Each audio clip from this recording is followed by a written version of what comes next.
Good morning, dear students. I am Mukesh Asthana.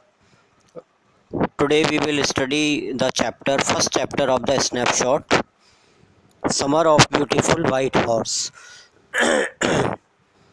This chapter, just let us discuss on the summary of this chapter. जैसा कि नाम से पता लगता है हमको, this must be story of the beautiful white horse. So also this is the story of two tribal Armenian boys. Armenia is a part of old Russia. So this is the story of two boys, Aram and Murad. Aram is 9-year-old while Murad is 13-year-old. तो Aram की जो as है वो 9 year है और Murad जो बड़ा भाई है 13 years. For their family, although they were very poor, but they are very famous for their truth and honesty. तो हालांकि ये पूरा tribe, they belong to the Garoghlanian tribe का नाम है उनका, गेरोग्लियन ट्राइब ऑफ आर्मीनिया, उससे बिलोंग करते हैं ये। और ये पूरी tribe they are very extremely poverty stricken people, बहुत ही गरीब लोग हैं ये। But this is the character of their tribe that they are very much famous for their truth and honesty. तो इन दोनों चीज़ों के लिए ये बहुत ही विख्यात है ये ट्राइब, कि ये ट्रुथ एंड ऑनेस्टी, अपनी ईमानदारी के लिए प्रसिद्ध हैं और हमेशा सच बोलते हैं ये। So this story open with the Murad coming to Aram's house at 4 in the morning। तो सुबह लगभग 4 बजे और मुराद जो है एरम के घर पे आता है। He tapped the window, he stroked the window. When Aram looked out, he was very much surprised, he was very taken aback. Why? Because his elder brother was because he was sitting on a beautiful white horse. तो छोटे भाई को देख के ये बहुत आश्चर्य होता है कि मुराद सुबह ही सुबह उसके पास आया है, and he is sitting on a beautiful white horse. Now this question appear in the mind of Aram कि because they are very much poor, they are very poor, how this happens, how this could happen कि that his elder brother is with the beautiful horse. The question the question throngs in his mind, appear in his mind, he doubts, उसके दिमाग में ये doubt होता है कि हम लोग इतने गरीब हैं और हम लोगों के पास इतनी परचेजिंग कैपेबिलिटी नहीं है, परचेजिंग कैपेसिटी नहीं है कि हम किसी घोड़े को खरीद सकें। तो how this horse he sitting, तो ये घोड़ा कहाँ से आया है, दिस हॉर्स हाउ ही है। So first of all this doubt also creeps up in his mind that perhaps he has stolen this horse from somewhere। हो सकता है कि कहीं से उसने चुराया हो ये। So he asked his brother about it, but Murad doesn't give any direct answer। वो कहता है कि तुमको केवल यदि राइडिंग करना हो तो मेरे साथ तुम आओ, तुमको बेकार की चीज़ों के क्वेश्चन मेरे से नहीं पूछना चाहिए। So these two kept the horse for 2 weeks, enjoyed its ride in the morning। ये लोग बहुत एंजॉय करते हैं 2 वीक्स तक, बिल्कुल उसको रखे रहते हैं। And especially they ride in the morning time because they have some fear. उनके दिमाग में ये फियर होता है कि कहीं गांव वाले अगर इस बात को जान गए कि इनके पास कोई हॉर्स है, सो whenever they awakened they must enjoy it, वो इसको एंजॉय करते हैं। और इसके बाद they conceal it in some barn of deserted vineyard. अंगूर के जो बाग होते हैं वहाँ पे जो एक वार्न है, खलिहान है खेत में, वहाँ पे उसको वो छुपा देते हैं। somehow Aram came to know that this horse was stolen from a farmer whose name is John Byro. उसको ये कहीं से पता लग जाता है कि ये हॉर्स कहीं से चुराया गया है और जॉन बायरो एक फार्मर है, उससे इन्होंने ये चुराया है। लेकिन उसके जानने के बाद भी they plan not to return it, उसको रिटर्न करने का प्लान इनके दिमाग में नहीं आता।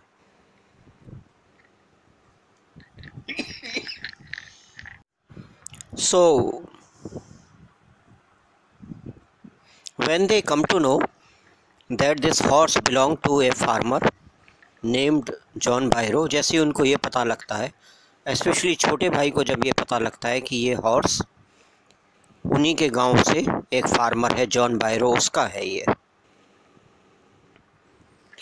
So one day what happened, they when they were road upon the horse, जैसे ही वो उसके ऊपर एंजॉय कर रहे होते हैं, तो दे केम अक्रॉस जॉन, तो जॉन से उनकी मुलाकात हो जाती है। What he could not doubt on both boys. Why?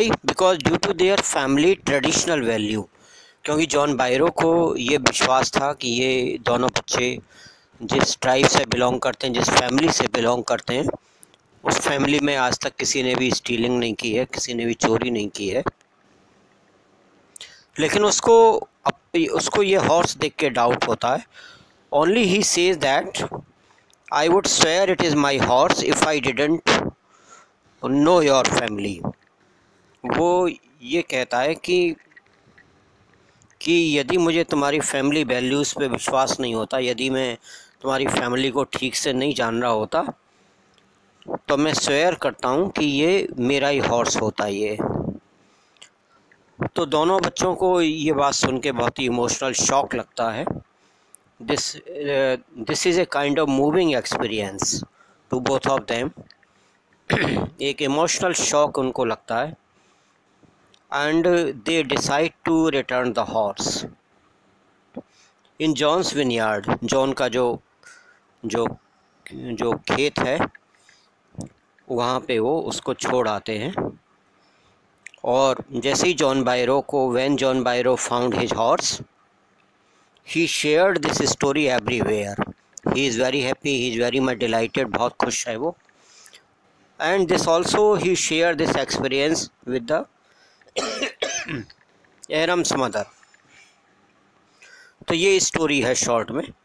तो ये स्टोरी हमको बताती है कि that importance of truth and necessity and the honesty even in the face of grid and passion. चाहे कितना भी लालच हो, हमको कुछ भी हो, लेकिन जो इम्पोर्टेंस है। So now we come to the original story. This is the we come to the first few lines to the original chapter. One day back there in the good old days when I was 9 and the world was full of every imaginable kind of magnificence and life was still a delightful and mysterious dream.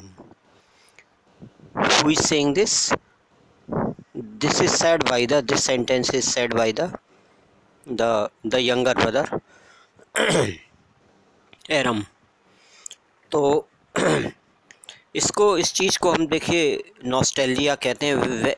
When you remember anything good in your past, अपने past के बारे में जब आप सोचते हैं, a feeling of pleasure comes out in your mind, that is called the nostalgia. तो few days back जब मैं अपने अच्छे दिनों को याद कर रहा था, when I was of 9 years and my world was full of very much greatness and excellent, तो फ्यूचर लाइफ उसको दिखती है कि very much delightful and full of mysterious dreams. So he is saying that my cousin Murad, जिसको crazy crazy समझा जाता था। Crazy means having the wild और aggressive behaviour. If somebody has any kind of wild or aggressive behavior, he would be called crazy. Who knew him except me? मेरे अलावा सारे गांव के लोग उसको क्रेजी मानते थे। Came to my house at 4 in the morning. सुबह सुबह मेरे पास वो आया at 4 o'clock and woke me up tapping on the window of my room. He had stroked on the window and he called my name Aram. He said.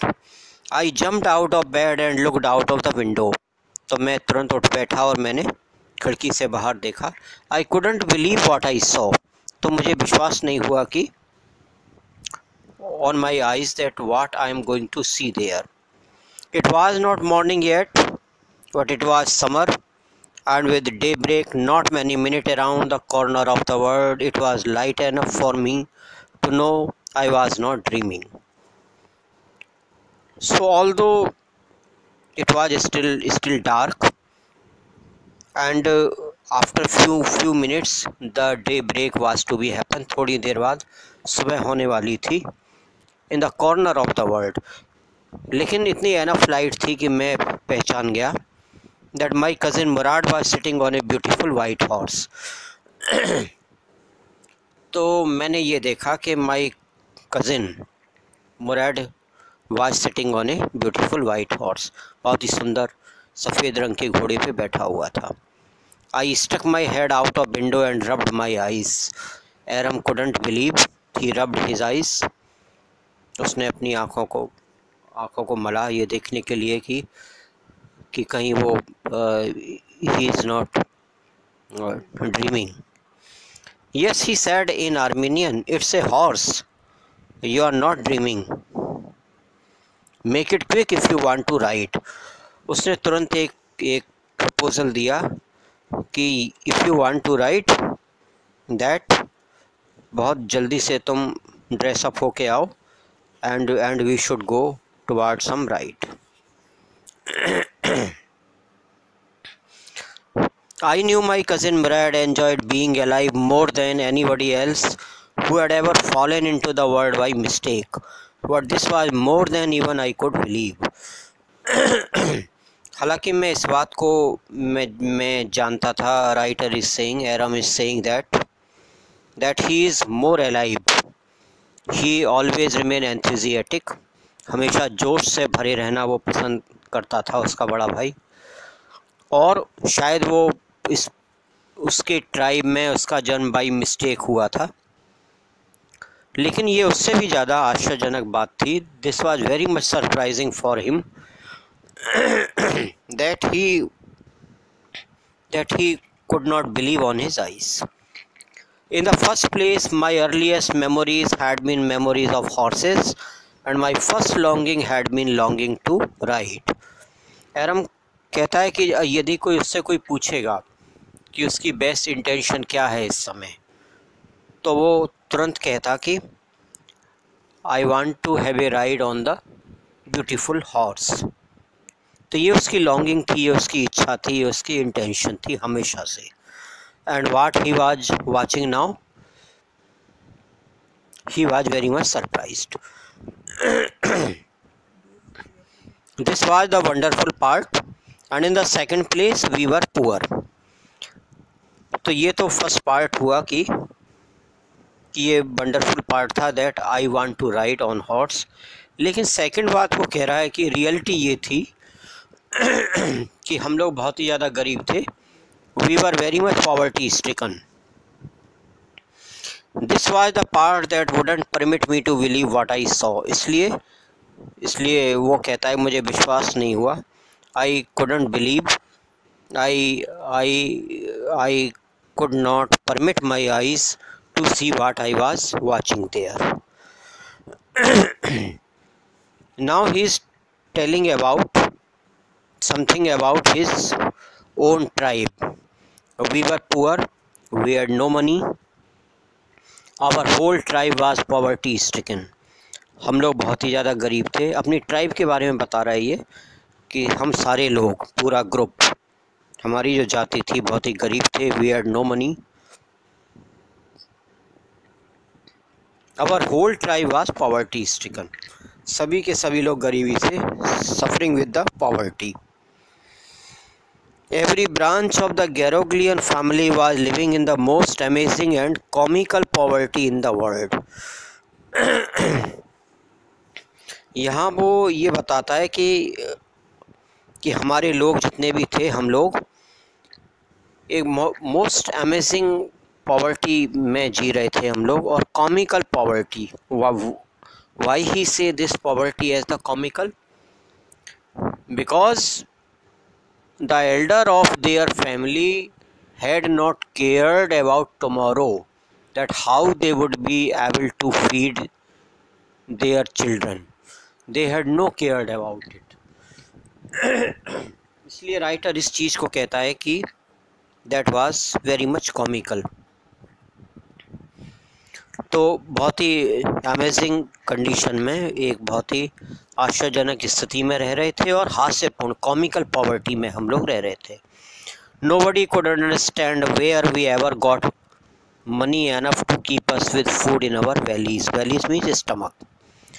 तो अगले दिन हम अपना पेट कैसे भरेंगे, ये हमको भी पता नहीं रहता था कि कहाँ से इतना पैसा आएगा। Most important of all, though we were famous for our honesty, लेकिन the biggest part was that our whole tribe, which we had been very much proud of, that we were famous for our honesty. Although we were very poor, but we were very much eminent for our poverty, for our honesty, sorry. We had been famous for our honesty for something like 11 centuries. और ये कोई आज की बात नहीं थी कि ये लोग ऑनेस्ट थे। 11 centuries before their tribe was very much famous for these characters, these traditional values. We had been famous for our honesty for something like 11 centuries, even when we had been the wealthiest family in what we like to think was the world. जहाँ तक कि 11 century से पहले हम लोग बहुत wealthiest माने जाते थे। So we were proud first, honest next, and after that we believed in right and wrong. तो सबसे पहले हमको इस बात का प्राउड था that once we had been very much wealthy. Second, because we were very much honest.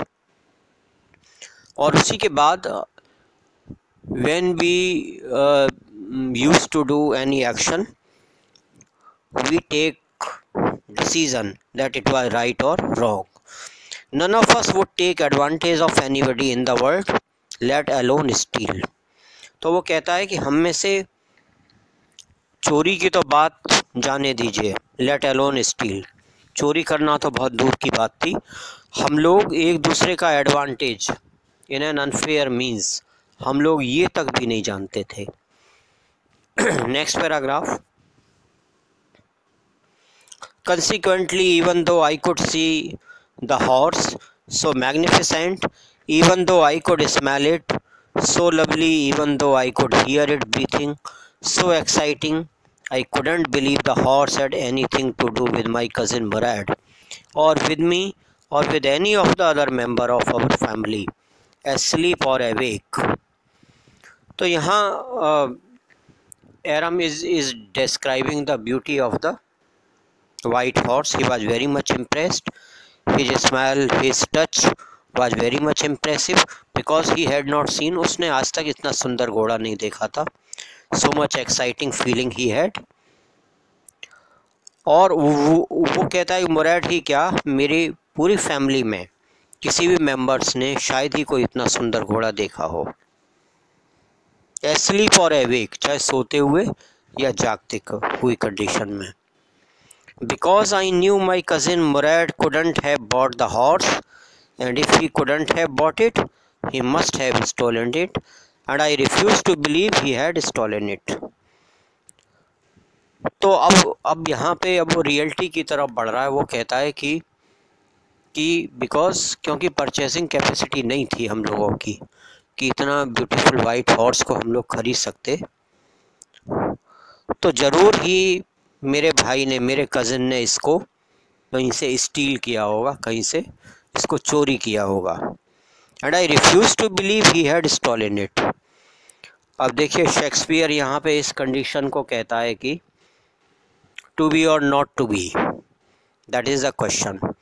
जब आप एक एवियंसी कन्फ्यूजन वाली स्थिति में होते हैं, आप दो एक्सट्रीम एज पे होते हैं कि आप ये ना सोच पाएँ कि कौन सी बात सही है, वेदर ए इज़ ट्रुथ और B is truth, so you are lying in the middle of it.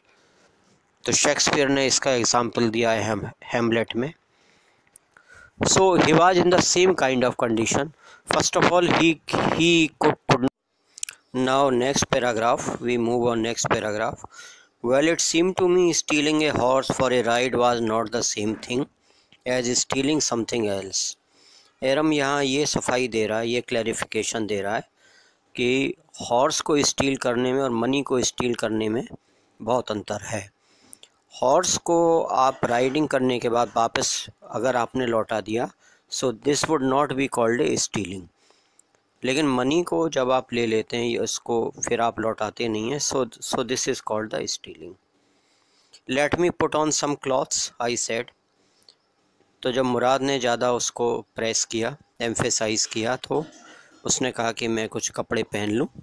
All right, he said, I lapped into my clothes. That year we lived at the edge of town.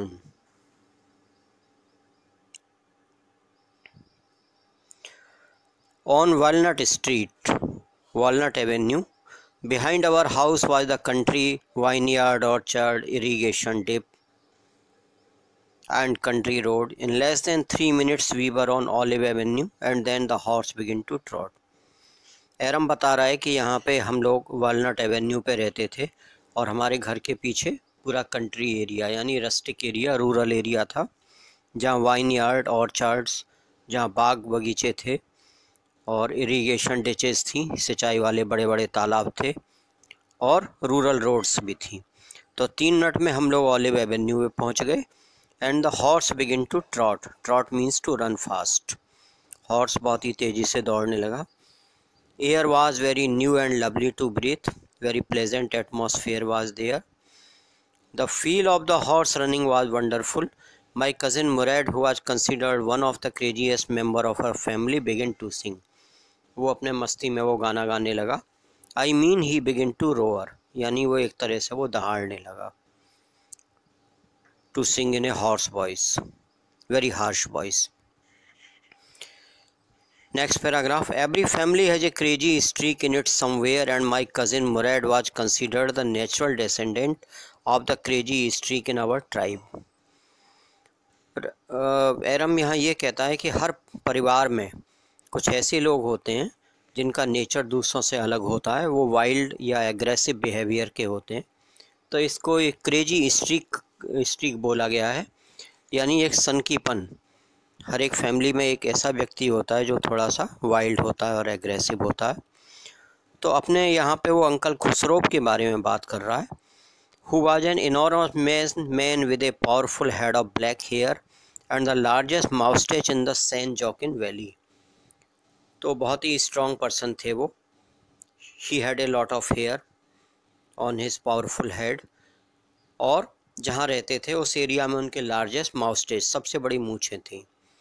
A man so furious in temper, so irritable, so impatient.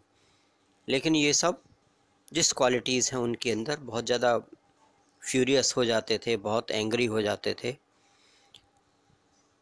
Irritable nature था, irritate हो जाते थे, और बहुत जल्दी ही बेसब्र हो जाते थे। So he stopped anyone from talking by roaring, it's no harm, pay no attention to it.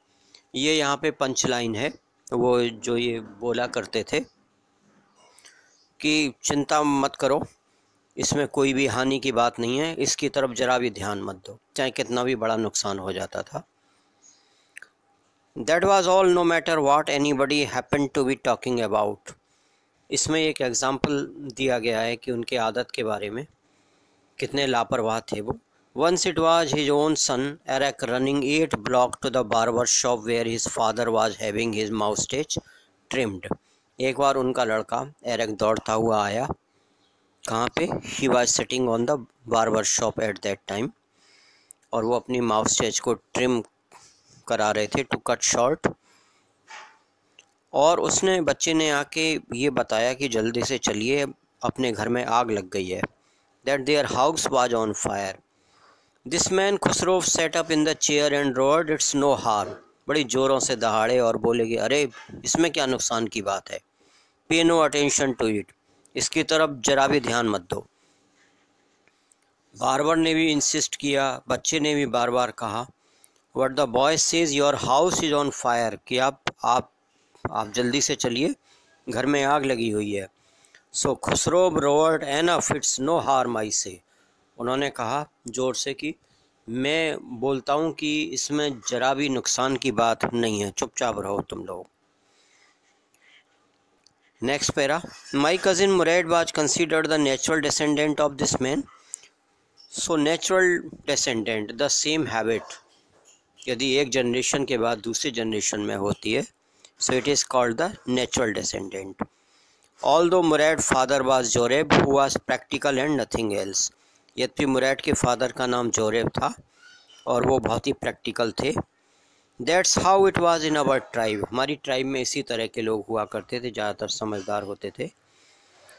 A man could be the father of his sons flesh, but that didn't mean that he was also the father of his spirit.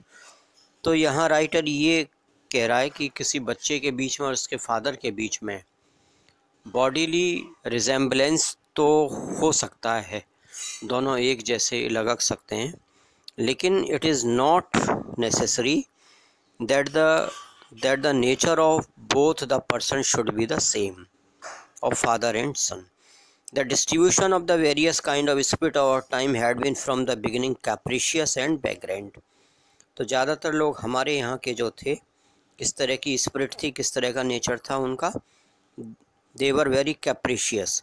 Capricious means the sometimes sudden change comes in your mood or behavior. Your unstable behavior is called the capricious. तो capricious type के लोग थे और vagrant थे। vagrant a person who wander from place to place, एक जगह पे रुकते नहीं थे, हम लोग इधर उधर घूमते रहते थे। We rode and my cousin Murad sang, for all anybody knew we were still in the old country. तो वो ज़ोर ज़ोर से गाना गाने लगा, हम लोग आगे पहुंच गए। At least according to some of our neighbor we belong, जहाँ पे हम लोग, जहाँ के नेचुरल रहने वाले थे, हम लोग उस जगह पहुँच गए। We let the horse run as long as it felt like running. Horse को हमने छोड़ दिया, वो बहुत तेज़ दौड़ने लगा। At last my cousin Murad said, "Get down, I want to ride alone." मुराद ने कहा लास्ट में, अब तुम उतर जाओ, मैं अकेले, I want to ride alone. I asked, "Will you let me ride alone?" क्या तुम मुझको अकेले इसी तरह से घूमने दोगे, राइडिंग के लिए मुझे जाने दोगे हॉर्स पे? That's up to the horse, my cousin said. उसने कहा कि ये हॉर्स के ऊपर है, मेरे ऊपर नहीं है कि वो तुमको बैठने देता है या नहीं। The horse will let me ride, I said. मैंने कहा कि नहीं, वो मुझको अवश्य बिठाएगा। We shall see. Don't forget that I have a way with a horse. Way means understanding. Well, I said, anyway you have with a horse, I have also. तो मैंने कहा कि, एरम ने कहा कि यदि आपके भी अंदर अंडरस्टैंडिंग है जानवरों को समझने की, तो मेरे भी अंदर है ये। I got down and my cousin Murad kicked his heel into the horse and shouted, "Bezair, run." वो अकेले बैठ गया और हॉर्स से जोर से बोला, बेज़ायर, बेज़ायर ये वहाँ की भाषा का शब्द है, Armenian language. The horse stood on its hind leg, snorted, बहुत ही जोर से हिनहिनाया। He had make sudden sound through his nose into a fury of speed that was the loveliest thing I have ever seen. Writer इस saying that I have never seen such a horse that who can run so fast. My cousin Murad raced the horse across a field of dry grass, irrigation ditch, crossed the ditch on the horse, and 5 minutes later returned, dripping wet. Dripping wet means perspired, sweated. और जब वो वापस लौटा तो बिल्कुल पसीने से भीगा हुआ था. The sun was coming up. Now it's my turn to ride, I said. अब मैंने कहा कि अब ये मेरा टर्न आ गया. My cousin Murad got off the horse.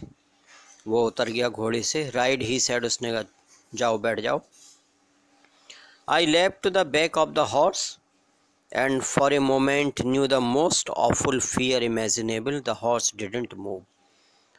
तो ये कूद के बैठ तो गए लेकिन इनको मोस्ट ऑफुल, सबसे ज़्यादा भयानक, मोस्ट एफ्रेडफुलनेस इनको ये लगा क्योंकि हॉर्स ने एक कदम भी आगे नहीं बढ़ाया. Kick into his muscle, my cousin Murad said. What are you waiting for? उसने कहा कि इसके मसल्स में तुम किक करो. We have got to take him back before everybody in the world is up and about. हम लोगों को इसको और लोगों के जागने से पहले, before all the people wake up, we have to keep it somewhere also. तो ठीक है स्टूडेंट्स, आज के लिए हम अपना पार्ट यहीं पे ख़त्म करते हैं. Keep learning the part and if you have any kind of problem you can ask to me anytime. Okay, thank